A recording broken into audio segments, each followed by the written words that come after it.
And we're going to spotlight. There's Todd up there. So I'm going to ask you guys just to put yourself on mute. And if you have any questions, Todd would really appreciate them to be a little more of an engaged audience. But when you have a question, just hit space bar, and that will unmute you temporarily. And Todd's gonna, for those that don't know Todd, Todd's like a golf celebrity and a really good friend and supporter of the Canadian Golf Teachers Federation and personal friend of a lot of ours on here. I know Greg and Dave and Jeff and other Dave, working at the golf shows over the years. And Eric met him this year down in Ottawa. Todd's been a really good advocate for the CGTF, and he was a special friend of all of our friends, Bill Bath, and it chokes me up even just to say Bill Bath's name, but I know Todd and Bill had a really close relationship growing up in close proximity and being golfers for a long time. So, anyways, Todd, welcome to the CGTF. You've done a lot of different things in as a golf professional, PGA member, and taught at Durham College when they had a golf program. And there's so many things that Todd's done that we don't want to not waste our time going through that. But Todd is going to talk about some of his bio, and I just want to thank you, Todd, for bringing something that is majorly important because as the president of the CGTF, I have a relationship with each and every one of these people. Some is virtual, but I still want them to be aware of what they're exposing themselves to doing golf instruction and the elements. And I think it's a major thing that you're going to help us with and help us through, and at least open our eyes to some things that we all are aware of to an extent, but bring it home to reality. So Todd, you go ahead and do your thing, and if you need anything, feel free to ask. Mark, thank you so much. It's an absolute pleasure being here. A little bit of my background. So if you don't know me already, so I've been a golf professional since 1996. Played for a little bit, ended up being headhunted by a very famous instructor by the name of Jim McLean. Worked down at Doral for quite a bit of time, and it was my time down at Doral teaching and literally sheer boredom on the driving range. I realized really quickly I had a little bit of hand-eye coordination. So I turned not only teaching, but I turned into the world of golf entertainment, more so trick shots. I've been voted Trick Shot of the Year on the Golf Channel, been featured on everything from ESPN, Sports Illustrated, even TMZ, 4 different occasions on that silly show. And I have to say, first of all, not in a scandalous fashion. Okay, I was on TMZ, but hitting different shots with different celebrities out there. Then back in 2014, my career path changed a little bit. I was doing a trick shot demonstration, an hour-long demonstration for a veterans hospital just outside of Tampa, Florida. And it became apparent that a lot of the shots that I was hitting for pure entertainment value were actually emulating the wounded veterans that were in attendance. So, for example, I was hitting golf balls blindfolded. There were individuals that were affected by mustard gas in the Vietnam War and lost their sight. I was swinging with one arm, showing the correlation between golf and tennis. There were arm amputees. I was hitting golf balls off my knees. There were double leg amputees. I was hitting golf balls out of a Costco fold-out chair.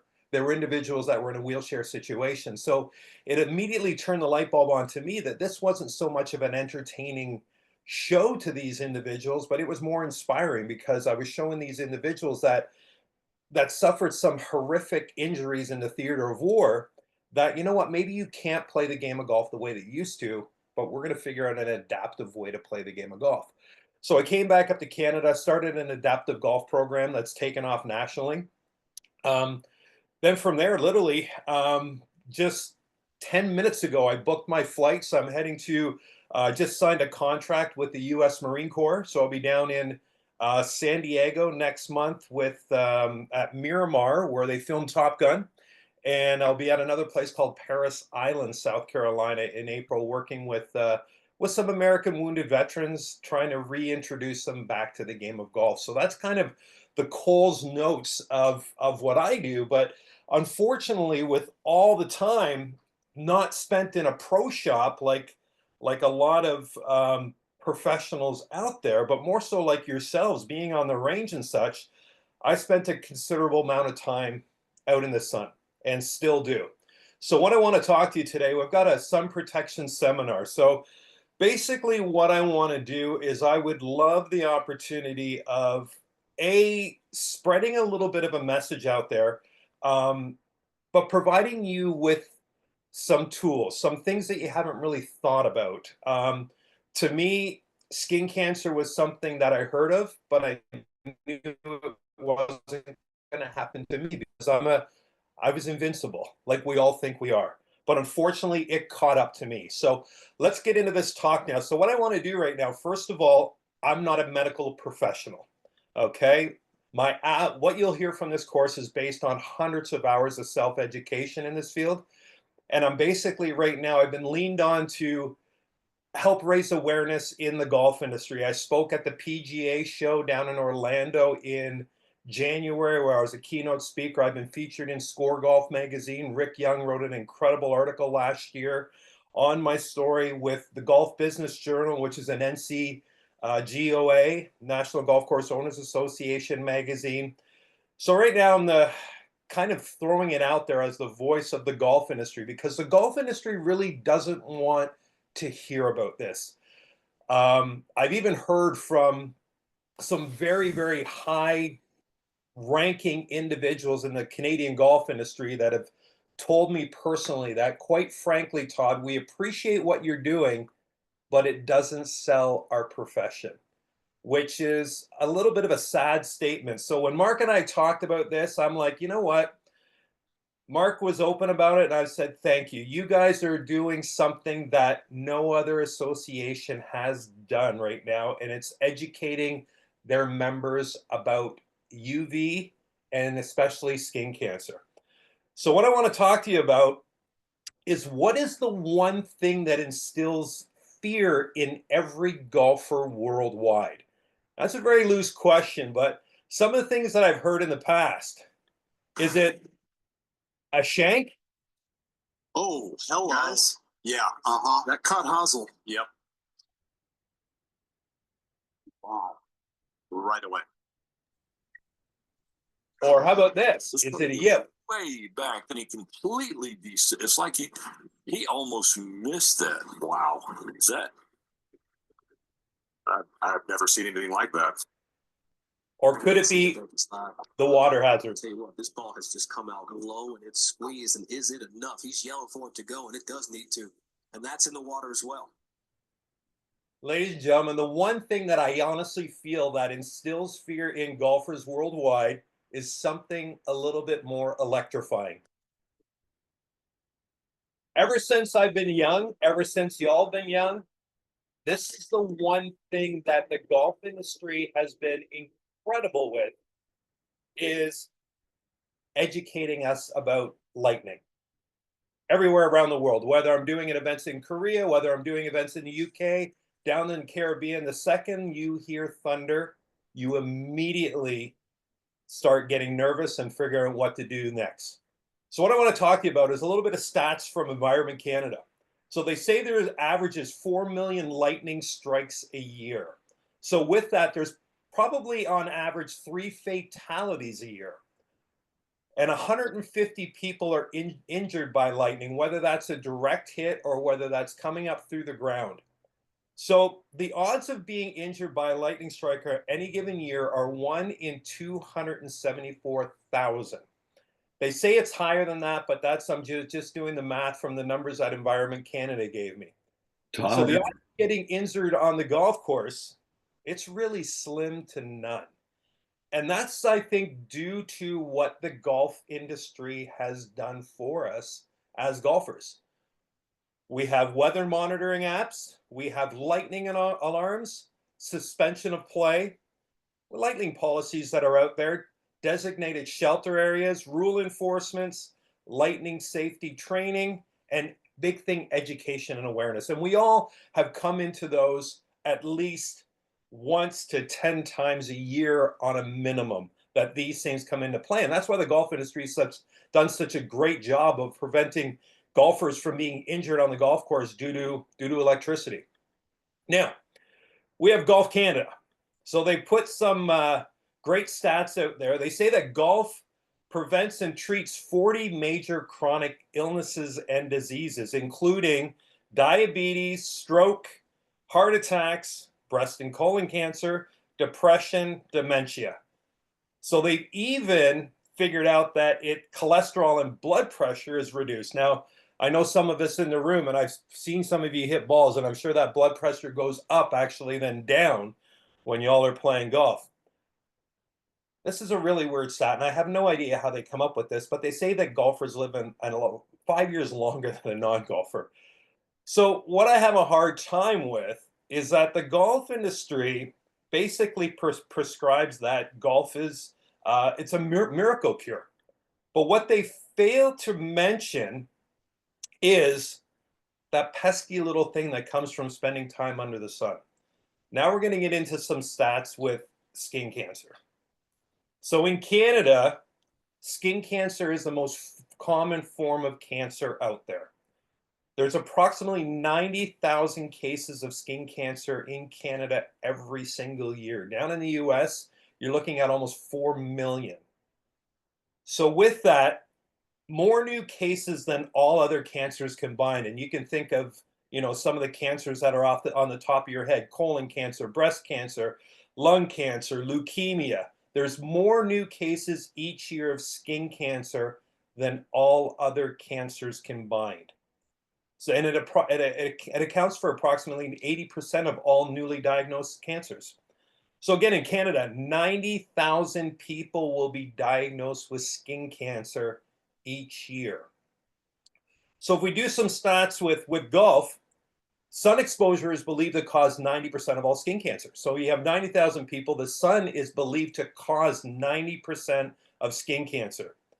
7% of the general public will be diagnosed with skin cancer in their lifetime. Now, this is the bigger numbers. 27% of golfers will be diagnosed with skin cancer. Now, that number goes up. If we're teaching, 6 to 8 hours a day outside, then your traditional golfer that's playing maybe 2 or 3 times a week and playing for 5 hours out there, as golf teachers, we're out there a hell of a lot more than the average golfer. And golfers face a nearly 250% greater risk of developing skin cancer than non-golfers. And this is, as I said, due to the 3.5 to 5.4 times the amount of UV radiation exposure to cause a sunburn. And again, if we get into the higher hours out there on the range, that gets even higher. Everyday golfer who plays regularly receives an estimated 217 times the amount of UV radiation required to cause a sunburn over the course of a year. Now, again, we're going to do some numbers again. 7% of the general public will be diagnosed with skin cancer. 27% of golfers will be diagnosed with skin cancer. Every time I speak about this topic, those numbers, they mean something, but they don't really mean a lot. The next point I'm going to make is what turns the light bulb on to every golfer. Not 27% of golfers will be diagnosed with skin cancer, but rather one person in every foursome will be diagnosed with skin cancer in their lifetime. When golfers hear that, that's when they open their eyes. That's when the light bulb goes off going, holy cow, this could happen to me. So again, Todd, one person every 8 minutes. Yeah, Greg. can I ask a question? Is that number for Canadian golfers, or is that worldwide, or that's worldwide? That's worldwide. Okay. Wow. Yeah. All right. Sorry to interrupt. Thanks. No problem at all. So now, what I want to do is skin cancer is mostly preventable with the proper practices, and I never took those practices seriously at all. I only reapplied or even put sunscreen on when I remembered, or if it was convenient. And that was the problem with me. So research shows that 99% of all skin cancers are curable as well. So early detection, that's the thing that we need to watch out for. We need to, know our bodies. We need to look at our bodies. We need to see and understand the moles that are on the body, some of the things that are changing. That's what we need to look for. I'm going to get into my story here in a second here. So Golf Canada, let's take a look at these numbers. There's approximately 6 million golfers in Canada. With 27% of those golfers are going to be diagnosed with skin cancer in their lifetime. This means that over 1.62 million Canadian golfers will have a skin cancer diagnosis in their lifetime. Those are some pretty big numbers, and numbers that I think the golf industry needs to start recognizing and being aware of, because honestly, what I think right now is the golf industry doesn't want to feel like they're tarnishing their image. They come off as this pristine sport that people should be playing. We got a big spike during COVID. They feel that they don't really want to put this out there. It might turn people away. But in fact, they could be doing something completely different. Again, 1.62 million Canadian golfers will have a skin diagnosis in their lifetime, skin cancer diagnosis. Now let's get into the CGTF. Mark, what do you have? Approximately 500 members? Active members in Canada. So let's do the math on that one. 27% of them. We're looking at 135-year members, Mark, that could be diagnosed with skin cancer. That's that doesn't sound like a lot, 135 people, but when you only have 500 members, that could be a lot, gentlemen. And I know a lot of us are spending a lot of time outside, and it's something, as I said, completely preventable. So let's take a look at some of the differences here. So the differences between lightning and the sun. So approximately 150 individuals, based on Environment Canada, will be injured by lightning strikes. 90,000 individuals will be diagnosed with skin cancer. Guys, you have a 99.9775% greater chance of being injured by the sun than by a lightning strike. Yet our golf industry is so protective about lightning, and we've done such a good job that we need to also now turn it around and do a 180 and say, what can we do to protect ourselves, but B, our students that we're working with? So now we're going to talk a little bit of my story. Now, I grew up in an era where, a sunburn was no big deal. I grew up in an era where, a suntan or a sunburn was a badge of honor to how great the weekend was. We had shows that really did a good job, like Baywatch, that really put it out there. Pamela Anderson, David Hasselhoff. If we put anything on our skin at all, it wasn't to keep the sun away. It was actually to bring it on. What a tan. Exactly. So that's what we did growing up. That's what I did growing up. I grew up every day in the sun. I played every sport imaginable without a care in the world. Now, ladies and gentlemen, about 5 years ago, I never even wore a hat because I didn't want the dreaded tan line like Stuart Sink right there. I wouldn't do that to my wife. So I never wore a hat, and because I didn't want to look like that. But also, without wearing a hat, I never really wore sunscreen. Now, it all started with a small little blemish on my nose, and you can see that on my nose there's a little glossy, kind of pearlish bump on my nose. I had no idea what it was. I just chalked it up to, it was just, every day being in the sun, and the sun's taking its toll. I had no idea it was skin cancer. Went into a dermatologist, went into my family doctor eventually. Actually, back it up a little bit. A gentleman by the name of Jesse Litch. Jesse's a very good friend of mine, former pitcher for the Toronto Blue Jays. Him and I were playing golf in Florida. Now he grew up in Florida. He was a bat boy for the Rays before he went on to play in the major leagues. Ginger, fair skin, growing up in Florida. He knew what a sunburn was. He looked at me after playing golf one day and said, Todd, you need to get that checked out. So when I came back up to Canada, I eventually went to my family doctor. Family doctor didn't like the look of it, sent me to a dermatologist. Immediately, no biopsy was needed. She looked at me, she goes, "You got skin cancer." And when you hear that word, I don't think there's a more scary word in the English dictionary than cancer. And when you hear that word, it sends chills up and down your spine. So now I'm faced with a skin cancer diagnosis. So I start going to the hospital now.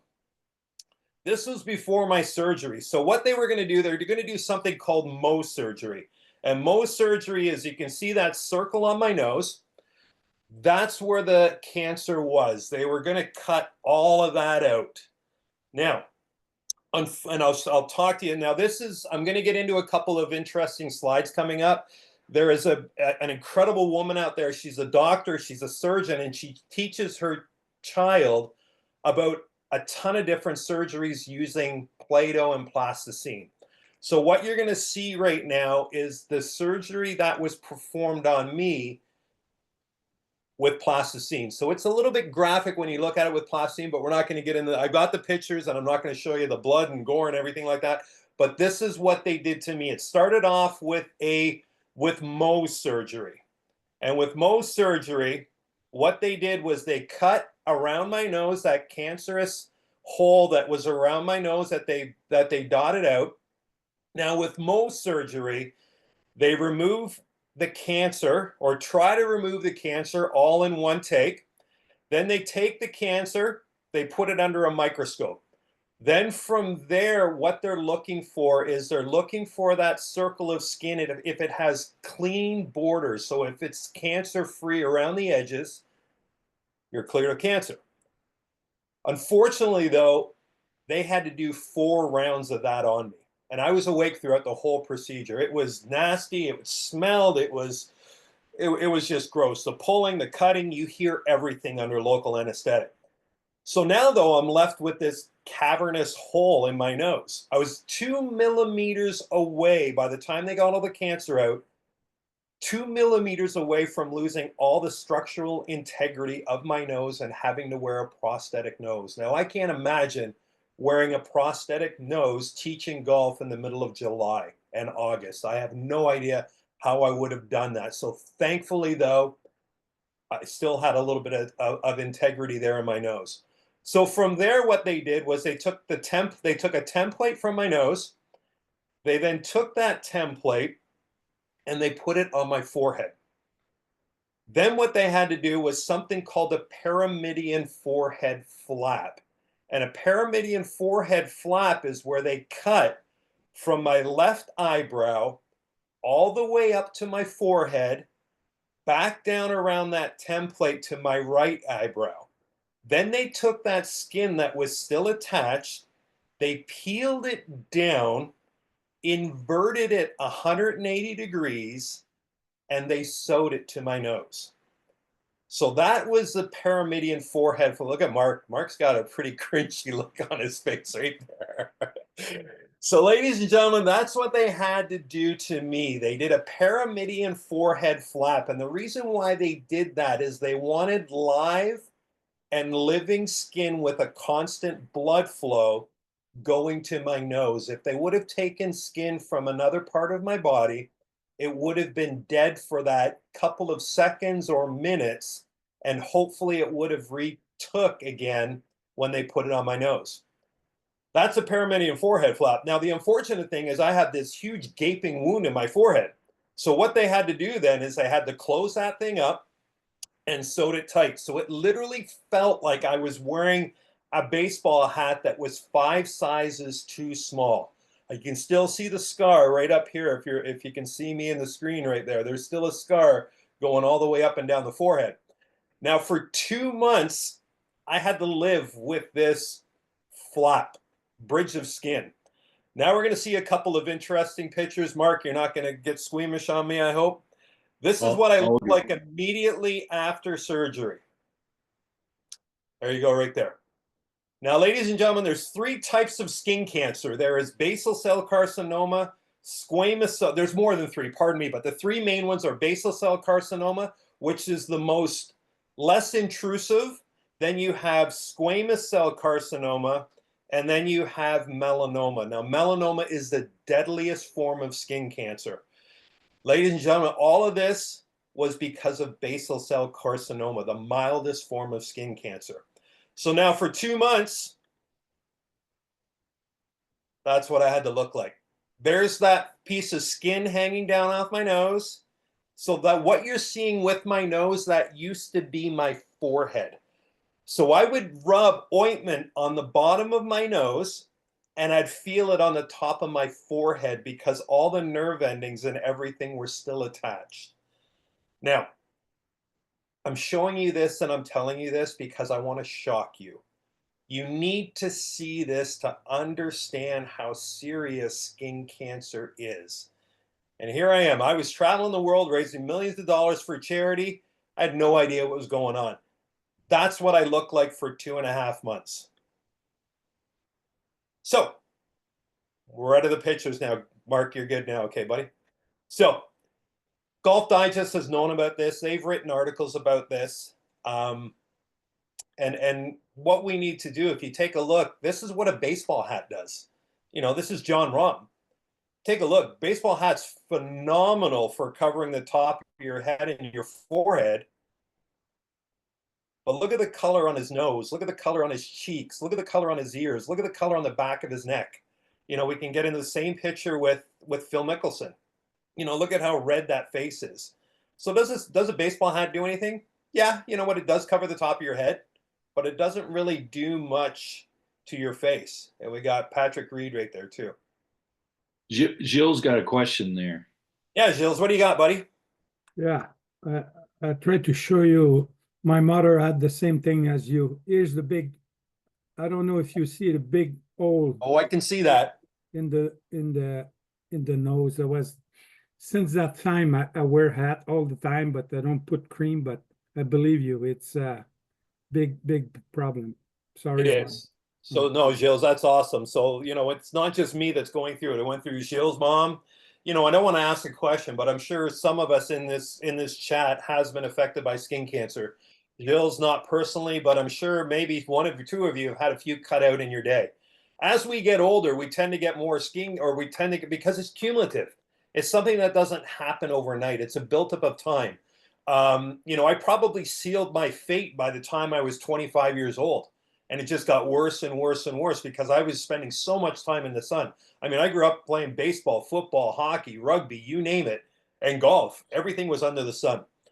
So let's talk about 90% of all skin cancers are caused by UV exposure. We already figured that out. So now when I'm doing events, so I get booked by corporate events, charity events, celebrity events to go to their golf tournaments and hit trick shots. Every event that I go to now, I ask for a canopy. I ask for a tent. You know, I want to be under that tent as much as possible. I'm coming outside to hit my trick shots, but when the foursome's driving up, I'm meeting them underneath the tent. I'm talking to them underneath the tent. I got the bucket hat on now, and I go out and I hit my shot and get right back under the tent again. So what can we do to protect ourselves? I'm going to open this up right now. Mark, why don't you open it up? And guys, I want you to think about a few things that we can do to protect ourselves, or what are you doing right now to protect yourselves that maybe you didn't do as a child or as a teenager, but you're doing now. I know we hear Gilles now wears a hat. Anybody else? Well, I'm always buying sunscreen. Personally, I go through over $100 worth of sunscreen a year, and all my kids camp. There's a sunscreen station. There's a covered station they can go to when I'm teaching kids. One little story, and you're right on the money here, but I had a member. I was running a golf course in Wasaga Beach, and he come to me in February of 2007, and he said, Mark, I'm going to pay my membership once I go to get this procedure done. I have a little melanoma right here. And I'll never forget it because I got a call 2 weeks later, and it had killed him. And it was just the tiniest little black spot, but it was in his lymph node, and it was. And ever since that day, I've been I would like to think as protective as possible, and been made fun of the hats I wear and the whole deal. But it is an important thing. So. Now, I love what you're doing with the kids because, you know, it's not, I don't think it's the golf industry to put sunscreen on me. It's not the golf industry's responsibility to make me wear SPF clothing, but I do believe it's the golf industry's responsibility to educate. And it doesn't take much. And what Mark's doing with, having a bottle of sunscreen there that the kids could use, having the tent there, that's part of developing habits. And as I said, I grew up in a time where those habits weren't, they were more ignored than anything else. We knew about skin cancer, but I had no idea about skin cancer. Now there's two types of sunscreen we can use. There's a chemical sunscreen, which would be kind of more likely your spray sunscreen. Chemical sunscreen absorbs into the body. UV hits it, it penetrates the skin, but then the chemical sunscreen then turns that UV into heat, which is then eliminated from the body. Or you can use a mineral sunscreen. Now, mineral sunscreen is zinc oxide. It goes on almost like a shield. There's no penetration of the UV. The unfortunate thing with golfers, though, is most of the mineral sunscreen, what I like to use, you have to reapply. You have to apply it with your hands. So, in the golf industry, it's challenging to do on the third hole, because you're putting sunscreen on. So, my habits right now is with sunscreen. I put a mineral on indoors where I can then wash my hands, and then I reapply with a spray, with a chemical spray, just of convenience than anything else. Anybody else have any sunscreen things that they, or stories that they want to share? It hits I home. use, Sorry, go ahead. Go ahead, Jeff. Oh, sorry. That's all right. So I get a big patio umbrella off of the patio deck. We always got lots laying around. So it's a big 6-8 foot patio umbrella, and I zip tie it or bungee cord it to my golf cart off the back post. Yep. So I have something there. So when I'm watching film or waiting for clients, have that personal shade there. Just have to remember to take it down when I drive away. And the big thing about shade too, sorry, you have to cut you off there. The big thing about shade too is if we're doing any video work or if we're doing any swing analysis or that, that shade comes in handy with the screen. When I have my iPad on the driving range, that shade comes in handy because you can actually see the screen a lot better. Right. Yeah. So it has dual purpose. And then again, having like Mark, having some product in the golf cart with you, offer it to students, making them aware of, the tops of the ears and the nose. Let's keep refreshing. It's a constant battle and a constant awareness. The other thing I've learned from our superintendent is we don't spray sunscreen around the putting greens. Yeah. All right. Or even on the tee decks, right? Because it will kill the grass. So be heads up on that too. Absolutely. Anybody else? Yeah, so I was going to say, so I have a golf camp, and one of my things that I say, I give a list of things that kids have to bring to camp, and sunscreen has always been on there. And even if the kids don't have the sunscreen, I always have sunscreen available. Where's your sunscreen? Did you put it on? And put it on for them, or give it to them and let them put it on. Depends on how old they are. But the other thing is, once you told me that you had that skin cancer, Todd, I was always using 30 or 50 sunblock, 30 mostly. And I started putting 60 on my nose and on my cheeks, because that's where I get the most sun. Your hat's covering, but you still get a lot of it, and a lot of it on your nose, as you're saying. So yeah, that increased my awareness for sure once I saw that you had that, and 60 is the number I'm using now. The crazy thing about it, when I got diagnosed, it was either, hang on, Jules, for 1 second, and I'll throw it in there. When I got diagnosed, it's very, very easy to go on the internet, and I knew exactly what was going to happen to me. When they told me you were going to have Mohs surgery and you were going to have a paramedian forehead flap, I knew exactly what was going to happen. But the biggest fear for me, and it's out of vanity, but our faces are our brand. If you think about it, if you look at, a 6-month-old, whether it be your son or daughter or your your grandson or your granddaughter, when they see your face, they light up. They know what your face looks like. When I went through this, I had no idea what I was going to look like afterwards. And that literally scared the hell out of me. And I knew that I've dealt with enough individuals that have suffered with some psychological issues. A lot of wounded veterans that I know, and a lot of wounded veterans that I work with, suffer some pretty horrific situations where you look at them and you don't realize what's going on internally. So I went, okay, I can either go down a dark hole and spend 2 months in my basement and become a recluse, or I can kind of go full Monty and just show myself out there and tell my story. And I went completely public with it. And with that public, not only did it give me the support that was really, really crucial, but at the end of the day, I had almost 200 pros reach out to me and go, and they still come up to me and they say, you made me look at myself differently in the mirror. And you've also, most of them have gone to the dermatologist because of my story. And over half of them either had skin cancer and they were putting it off like I was, and now they've got it checked out. So to me, talking about this and showing the graphic pictures, I don't mind doing it because I know it's going to, as Greg said, when he found out my story, he changed his habit a little bit. And if it means somebody not having to go through what I've done, then I don't mind doing this, and I don't mind talking about this. Gilles, go ahead, buddy.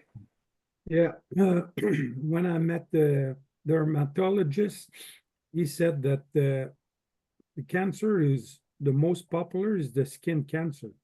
Yep. Over all cancer that exists, this is the skin cancer is the most virulent, the most popular. And over that, they said the skin cancer, the most of the time when it starts from the nose, because the nose is going outside of our hat, and it's the sun who catches it the first. So for people, they see something on the nose, but sometimes it's happened if they never wear hat all around the face. But the thing is that most of the case of the skin cancer start on the nose. So, but you could have it everywhere on the face if you don't wear proper. Now I wear a big hat cover, not just a regular baseball cap. I wear the big round one, and I look like a whole one, but I'm old too. Thank you. But that's what we got to do as well, is change perception. And I know the bucket hats aren't the sexiest thing. They're not, there's only a handful of, I don't even think there's a handful. I think there's maybe 2 or 3 PGA Tour players that are wearing them. Caddies are more prone to wearing a bucket hat than players. I had a meeting with a woman who has a company called Sparms, and those are the sleeves that you can put on. And she said most of her clientele are LPGA players.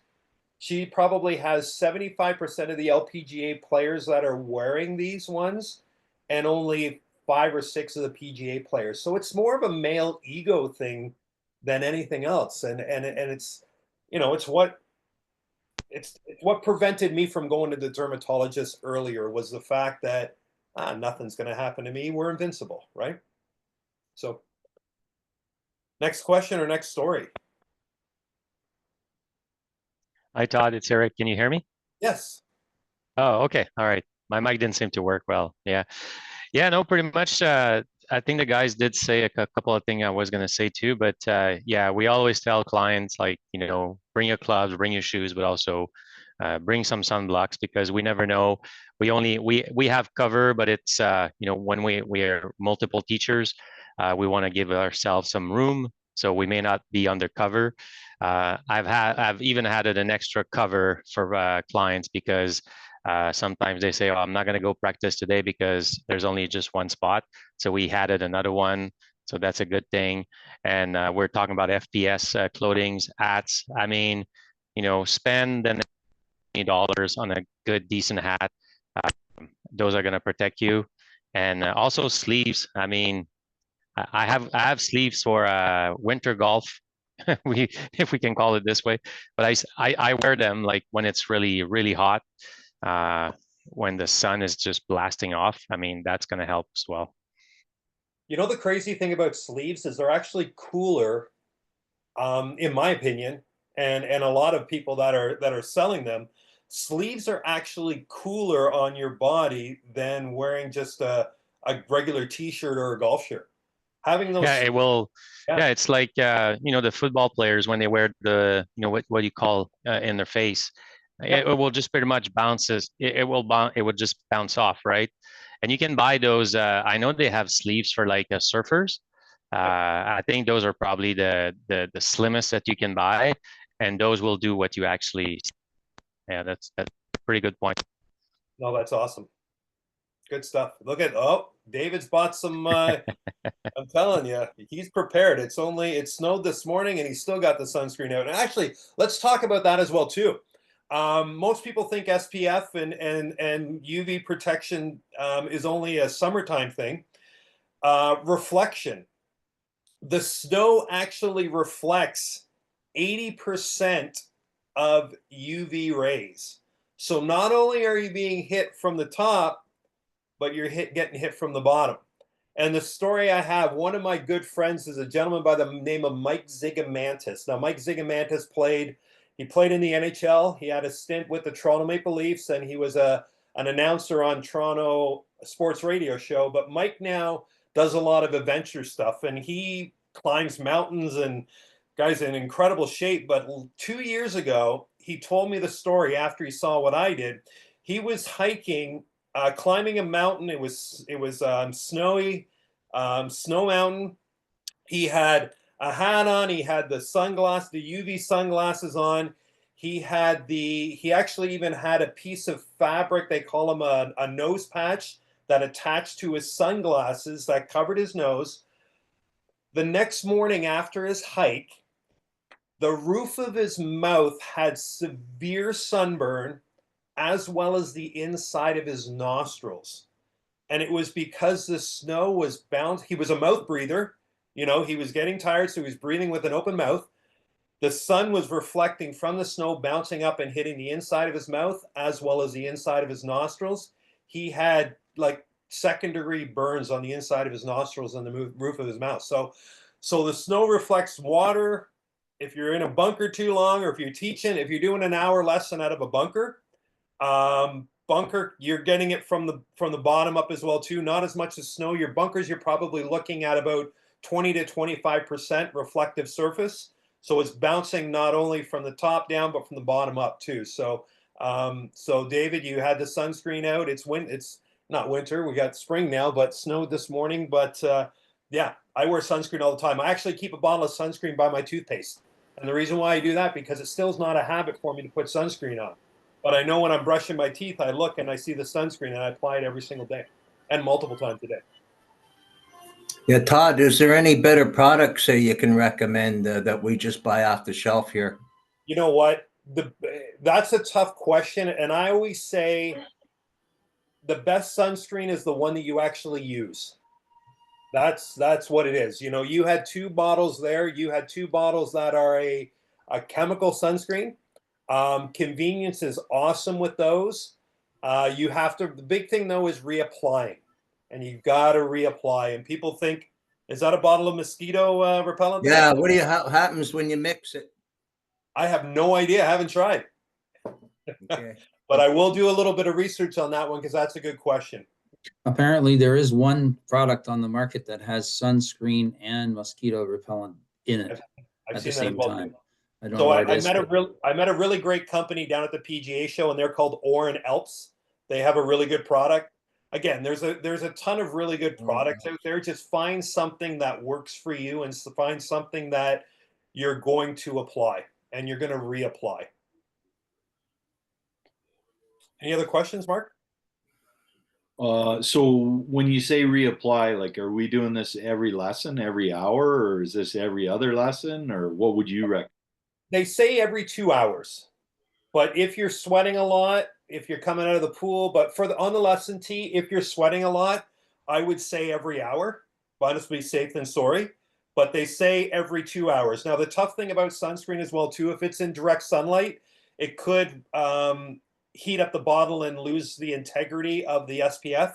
So make sure that it's covered. You know, I've seen some products where they have the carabiner clip that people are hanging on the outside of their golf bags, and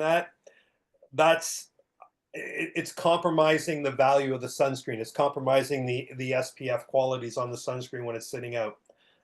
As well, it does have a shelf life. So if you're still having the same bottle of sunscreen for 5 years, I would look into it and possibly get another bottle. Eric's What got a about question. lip safety, Todd? Pardon me? Lip balm, lip safety. Same thing as well too, because you're not putting sunscreen on your lips. So right now my procedures are I start off the day with a moisturizer sunscreen. Before I go to the golf course, 15 minutes before I go out in the sun, I apply a mineral sunscreen. Plus, I put a little bit extra, you know, those old zinc sticks that you saw surfers wear that make your nose all white or purple or blue, whatever color they want. I have a clear one of those. I put zinc on my nose. I wear a bucket hat now. UV sunglasses, preferably wraparounds because there's a lot of skin cancer around the eyes. Then I wear either long sleeve shirts or sleeves, and I try and cover up, and I try and reapply every 2 hours. So basically, when you make the turn, so if you're teaching lessons every 2 hours, if you make the turn on the golf course, it's my reminder when I hit the 10th hole to reapply. But another thing about golf, and I talked about the psychological, I didn't even play a single round of golf last year. The last thing I wanted to do on my day off, because I wasn't ready for it, last thing I wanted to do on my day off was do I spend 5 hours of my own personal recreation time on the golf course? I'm already on the golf course enough doing teaching as well as doing my shows that I didn't even play around a golf last year because I wasn't ready for it. Psychologically, I wasn't ready for it. You know, Greg and I, we were just in Jamaica a couple months ago, and you know, I was covered on the beach. I was covered in the ocean. I was covered on the golf course wearing long sleeves, bucket hats. I just do whatever it takes now. You know, now I used to, you know, the other day I was driving home and I felt the warmth of the sun on my skin. And now I used to love that. I used to embrace that, where now it's like, oh, hang on, there's a little bit of sun. You feel it now. And it's just the psychological triggers now. You know, some people, you know, that have been in the military are triggered by certain things. I'm now triggered by the sun and the warmth on my skin. And it's sad because it's something that I love and it's something that I do every single day now, but it's just something that's part of my psychological profile, and I don't know if I'll ever be able to beat it. So that's why I'm here to hopefully educate you and make you aware of a couple things that are going on. So again, we've already talked about this. So there's the spraying on the sunscreen. So SPF or higher, SPF of 30 or higher. Reapply every 2 hours or more frequently if you're sweating. And again, don't forget protection on your lips. Lip balm with an SPF. Another thing that we can wear, there's these bucket hats that we all talked about. You know, every brand kind of has one right now. Find one that works for you and that's comfortable for you and covers as much of your top of the ears, nose, back of the neck, side of the cheeks. The ears and the nose and the back of the neck is what men, women, everybody tends to get hit with. Again, you feel the skin on the top of your ears. There's not a lot of flesh there, and it can get damaged pretty quickly. Seek shade. We've all talked about it. Putting tents on the tee deck, putting shelter out there, trees. Now I walk around, if I'm on the golf course, I'm hiding under a tree. I was in Jamaica. I don't think I spent any time in the sun, really. I was sitting in a chair on the beach under a tree. You know, I never did that before. And this one's hard to do. But, you know, if you can play golf first thing in the morning or later in the evening, you know, for us teaching, though, we're out there, you know, nonstop during peak hours. So just be careful about that. Drink lots of water. Stay hydrated so you can better cope with sun exposure, dehydration. And again, the umbrellas on the golf course. You know we see it all the time, and we saw it during COVID with the mask, and And I remember I was over in Asia, in Europe, in Japan and South Korea pre-COVID, and people were wearing masks like crazy. And I was, it wasn't the norm. And again, how a lot of Asian players play is not the norm of what we have in Canada. They're protected. They're wearing belly clavas. They're wearing sleeves. The women are wearing gloves on both hands. And another thing, and UV is not just for skin cancer, premature aging. What it does is UV penetrates the skin, and the more it penetrates, basically a suntan is proof that you have UV damage. And I never knew that. But when you get suntan, what it does is the melatonin in your skin, what causes the color, it brings out the color, but a suntan is actually damaged skin. So anytime that UVA penetrates your skin, it's going deep, and what that's doing is it's hitting the collagen in your skin, what causes the elasticity. But when it produces that melatonin, that's what eventually turns into H spots, turns into liver spots, whatever you want to call them. As well, when we start losing elasticity in our skin, we're getting wrinkles, we're getting, the skin just doesn't bounce back as much. So not only are we preventing skin cancer, but I want everybody to be looking good for another 10 or 20 more years. So, UVA is there's two things. There's UVB and UVA. UVB, B for burning, A for aging. So there's the difference between a sunburn and a suntan. Sunburn is heavy UVB. Suntan is UVA, which produces aging, premature aging. Also on cloudy days.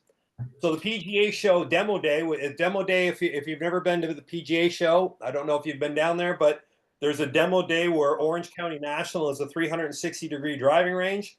It was it was raining and misting the whole day. And I had a talk on the Friday, and I purposely, even though it was overcast, I purposely went. Now remember, I haven't seen the sun in probably 4 months leading up to January, 3 months leading up to January, that I purposely went to demo day when everybody had an umbrella out, and I didn't put sunscreen on. And the day after, my skin had a little bit of a burn to it. So the sun does penetrate the clouds.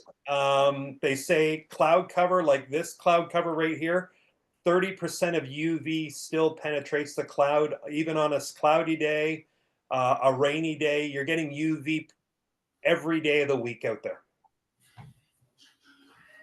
Again, the big thing, educate, educate, educate. It's nobody's responsibility to put sunscreen on me. It's nobody's responsibility to put sunscreen on you. You got to take it upon yourself. So, any other questions? I know we had a few down there, didn't we, Mark? Or a few stories? Yeah, I think Eric wants to. Yeah, you were talking about having a sunscreen in your washroom, right? Yep. So I think one thing some guys also they did say applying cream in your face. There's lots of grooming products that they do have SPS built in. So that's what I do for my face, because I don't like to put that spray in my face, or even just the regular sun cream in for your face. I think you should apply a grooming product, or just like a very specific face cream with SPF. This way, that's gonna help you a lot, and it's less creamy, and you can wash it, you can clean it right away. So that's what I do. Even the wrinkle cream. We're not 20 years old anymore. Absolutely. I remember even going, and the worst thing, I remember before I would go down south in the wintertime, I'm going to hop in a tanning bed and I'm going to get a base tan. Oh, Yeah. Murphy, the tanning bed is the worst. A tanning bed is now considered I can't remember what level carcinogenic it's called, but it's right up there. It's in the same level as tobacco, as asbestos, and plutonium. So if you're in a tanning bed, or have been in a tanning bed, you increase your chance of melanoma by over 50%. It's huge. The numbers are staggering. Numbers are Yeah. staggering. I can't believe it's still, it's still out there. Like I still hear people going to a tanning bed session, but anyway. And you said something about, I was in Punta Cana like a few weeks ago, and like you said, I was rarely at the beach, on the beach, right out there in the sun, like always hiding in the shades. You'll get some tanning anyway, but like you said, you're spending 4 or 5 hours on the course doing practice, and we didn't have much shades where I was. So when I was like just resting and chilling at the beach, I just wanted to, just stay away. Yeah, and it's now part of my daily habit now. I try and stay out of the sun as much as possible. I get enough in the morning. I get enough. So, people talk about vitamin D. I get enough. They say vitamin D, you can get it in your food. But also, I go out in the sun in the morning, and I love the sun. It's still a part of my life that I love, and I'll get enough vitamin D in the morning before the sun gets its peak time.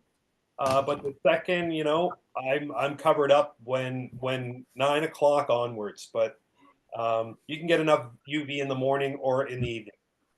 Todd, you know that this vitamin D comes in drops, right? Absolutely, it does. Yep, you're absolutely right.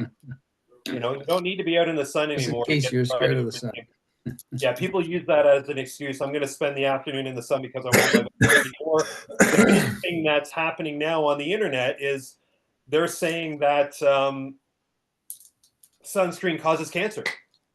And what it is, it's a benza, can't remember the exact word, but there was one ingredient that was coming from a sunscreen bottle, and it wasn't the actual sunscreen. It was actually traces of it inside the manufacturing of the bottle that was giving that element, that one ingredient that people said it causes skin cancer. So, the big rave on social media now is don't wear sunscreen because it causes skin cancer, and they've proven it's not the case. Hey, Todd, one of the things, and I know everybody doesn't have full control over their schedule, but I purposely stopped teaching between 12 and 3, partly because the bulk of my students work. So the seniors I teach, from early in the morning until noon usually, and then I go and I do CGTF emails throughout the lunch hour through 3 o'clock or 4 o'clock if I'm lucky, and sometimes even 5 o'clock, and I start resuming my lessons. And it's something for you guys to consider is those hottest parts of the day and the highest sun parts of the day. Possibly there are marketing jobs, accounting jobs, things that you can do instead of being out there on the lesson tee, and it actually is going to, in my case, I would say it improves the quality of my lessons overall. Is having a major break in the heat of the day. So. Yeah. And last year, and I have the luxury because I don't work at a golf course, or last year I taught 99% of my lessons indoors, even in the summertime.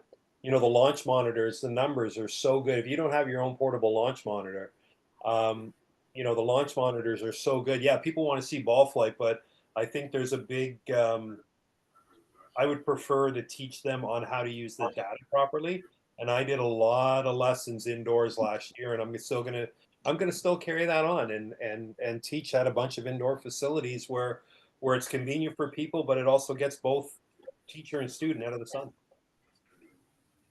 But I had that luxury. Yeah. I think that's definitely a trend that more lessons are being performed overall inside for sure. 100%. Right. Well, everyone, Todd.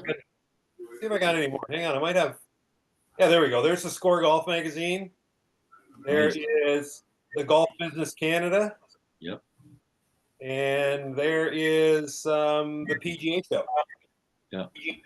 Those that if you're ever looking for the Golf Business Canada, it's the magazine of the National Golf Course Owners Association, and I usually share that on our Facebook page. So if you're looking for the digital copy, it's generally there. So, pretty good. Well, I think that is just about it. Like, we have an opportunity as teachers to start changing some habits. I love what Greg's doing. I love what Mark you're doing with the kids. You know, you're starting your and I know a lot of you are teaching the kids and teaching the junior programs. And again, it's not our responsibility, but we can start creating some habits. And these habits are going to last a lifetime, you know.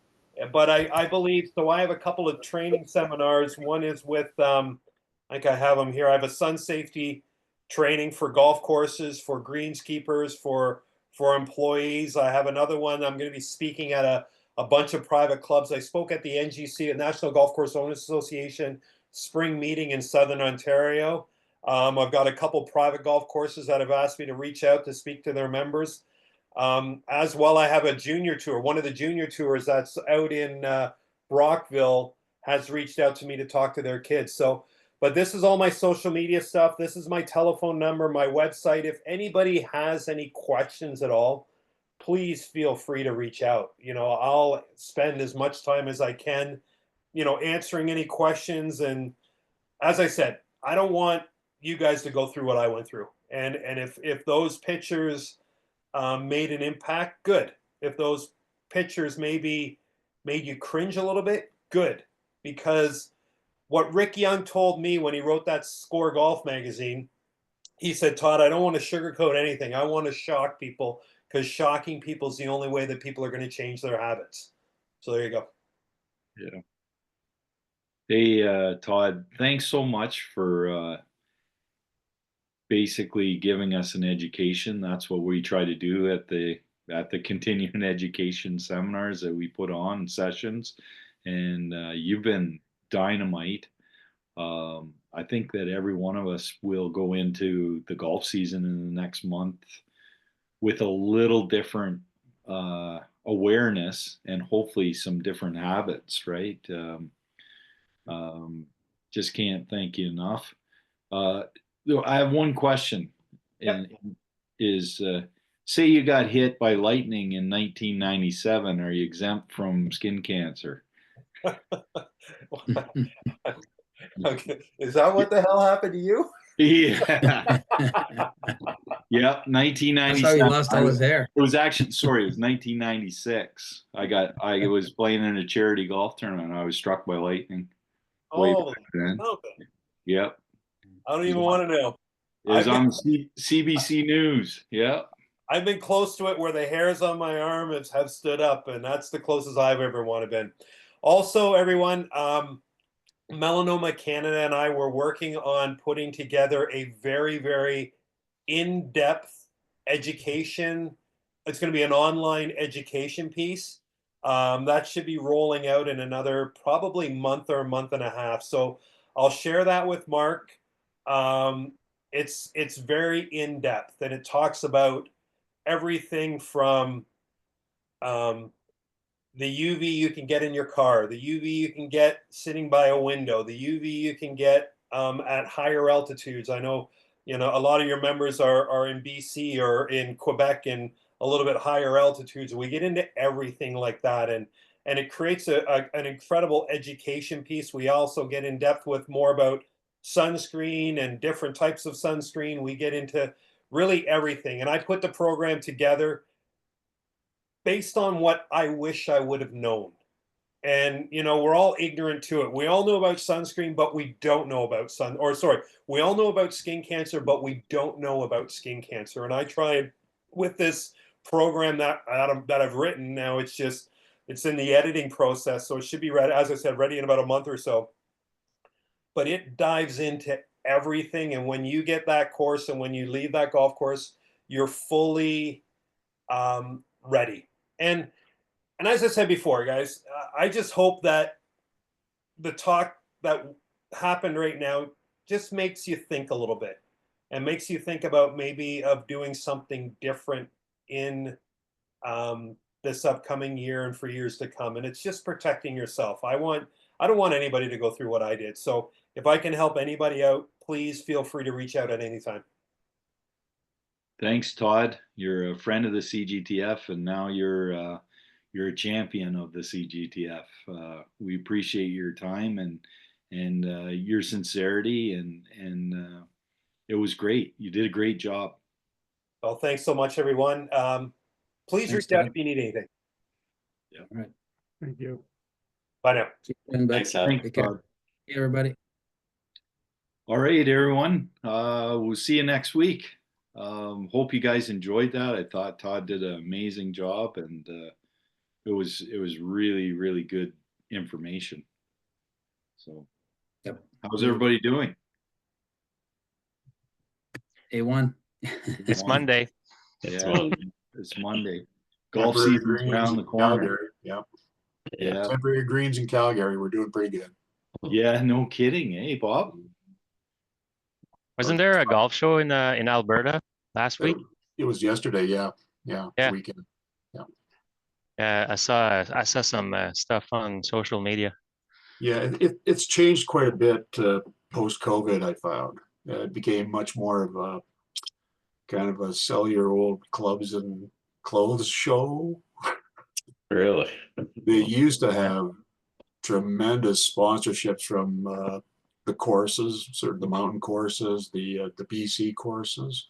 Much less of that going on right now in the Calgary show anyway. Yeah, it was pretty much sell your old clubs and clothes.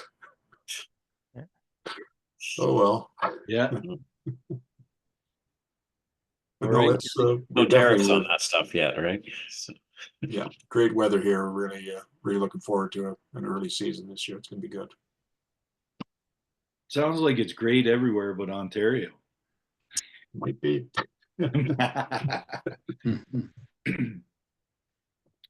All right, everyone. We'll see you All Monday good. night. night, everybody. Thanks, guys. Thanks, Mark. care. That was well Thanks, Mark. done. Yeah, you Yeah. did a Good good to see job. everybody. Super job. Yeah. Super Take the rest job. of the night off. Good night.